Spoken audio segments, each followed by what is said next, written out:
Shqipëria renditet në vendet me nivelin më të lartë të pronësisë së banesave.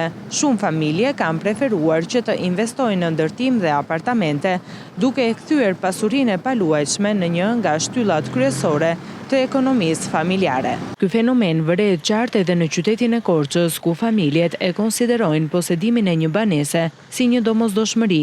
Po më mirë të ndën, se sa me qira që ne e kemi bler atë për shumë vitesh, kështu që mja e kemi. Më mirë është fat kish lekët ti shpenzosh për biznes, ton të kesh, po këtu në neve që ke vështirësht.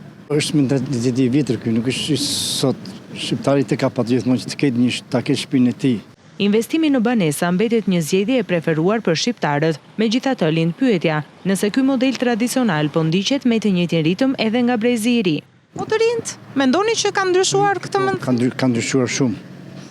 Nuk të po të shikosh të rinjt, nuk para hedhin leka kështu. Për shembull, kam dalë në Gjermani, po e përballon Tirana, kupton?